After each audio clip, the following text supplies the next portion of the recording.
बोलो शनि महाराज की जय हो। आज हम शनिवार के दिन सुनी जाने वाली शनिदेव की व्रत कथा को सुनेंगे, जिसको सुनने मात्र से हमारे सारे कष्ट दूर हो जाते हैं।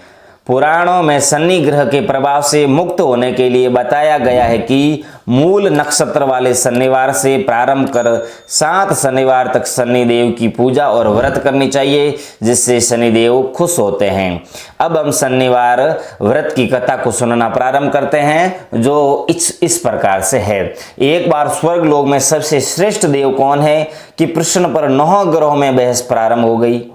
सभी ग्रह निर्णय के लिए देवराज इंद्र के दरबार में पहुंचे और उनसे कहने लगे, हे इंद्रदेव, आप ही बताओ हम में से सबसे श्रेष्ठ कौन है।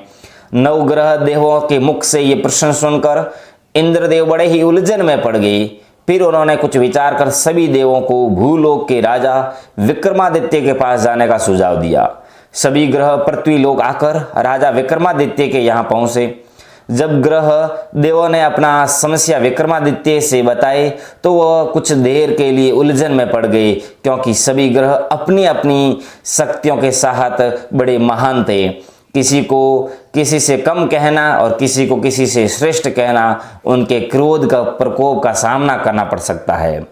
अचानक राजा विक्रमादित्य को विचार मन में आया और उन्होंने अलग अलग धातुओं जैसे सोना, चांदी, तांबा, कांसा, शीशा, जस्ता, रांगा, अब्रक व लोहे के 9 आसन बनवाए। सबसे पहले सोने के आसन रखा गया और सबसे बाद में लोहे का आसन रखा गया। उन्होंने सभी ग्रहों को अपने अपने आसन पर आसीन होने के लिए बोला। उन्होंने कहा, सभी ग्रहदेव अपना अपना आसन ग्रहण करें। जिसका आसन सबसे आगे होगा वह सबसे बड़ा देव होगा और जिसका आसन सबसे पीछे होगा वह सबसे छोटा होगा। लोहे का आसन सबसे पीछे था, इसलिए शनिदेव को समझने में देर नहीं लगी कि राजा ने उन्हें सबसे छोटा समझने की गलती की है, बहुत बड़ी भूल की है। इस निर्णय से शनिदेव रुष्ट होकर बोले, ए राजन, तुमने मुझे सबसे पीछे बैठाकर मेरा घोर अपमान किया है।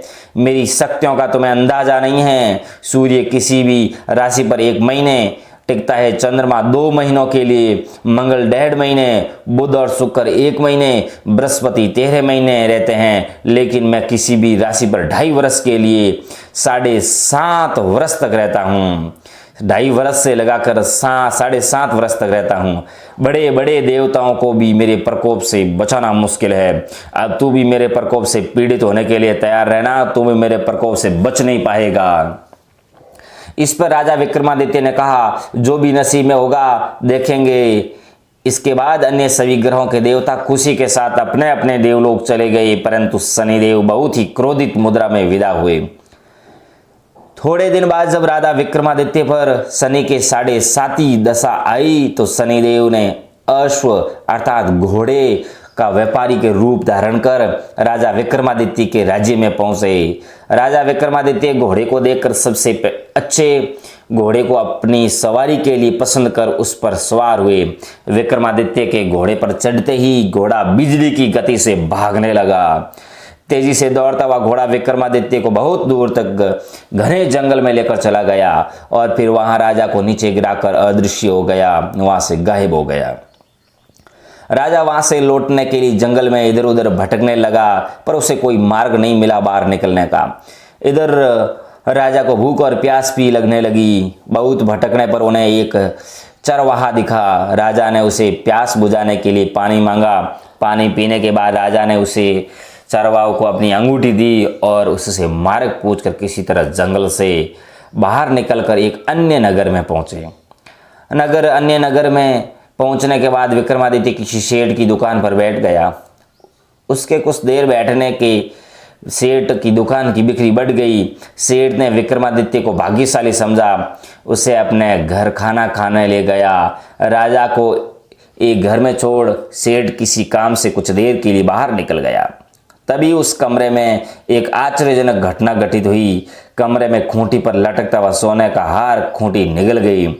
सेठ वापस आकर जब हार नहीं देखा तो उससे राजा को चोर समझ अपने नौकरों से बोला कि इसे रस्सियों से बांध दो और नगर के राजा के पास लेकर चलो। राजा को यकीन हो गया कि वो न हो यही चोर है। राजा ने जब विक्रमादित्य से पूछा कि हार कहाँ है, तो उन्होंने बताया कि हार तो खूंटी निकल गई है। इस पर राजा को बहुत क्रोध हुआ और उसने चोरी के अपराध में विक्रमादित्य का हाथ पांव काटने का फैसला सुनाया। राजा के फैसले के अनुसार विक्रमादित्य का हाथ पांव काटकर उन्हें सड़क पर छोड़ दिया गया। विक्रमादित्य समझ गया ये सब शनिदेव का प्रकोप है, शनिदेव की माया का जाल है। कुछ दिन बाद किसी तेली ने उसे देखा तो अपने घर ले गया और उसको कोलू चलाने में रख दिया।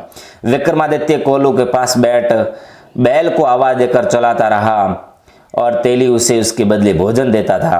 शनि के 7:30 का समय खत्म होने के बाद वर्षा ऋतु आरंभ हुई।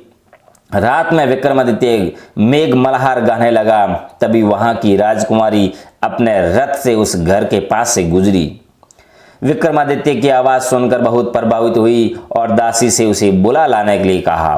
दासी अपंग विक्रमादित्य के बारे में पता किया और लौटकर राजकुमारी को बताया। राजकुमारी उसके गायन से इतनी प्रभावित थी कि सब कुछ जानने के बाद भी अपंग विक्रमादित्य से विवाह करने का फैसला किया। राजकुमारी जब अपना फैसला अपने माता पिता को सुनाया तो उन्हें बहुत आश्चर्य हुआ। उन्होंने राजकुमारी को बहुत समझाने की कोशिश की, परंतु राजकुमारी नहीं मानी और प्राण त्यागने की धमकी देने लगी। अंततः राजा रानी से अपंग विक्रमादित्य से राजकुमारी का विवाह कर दिया।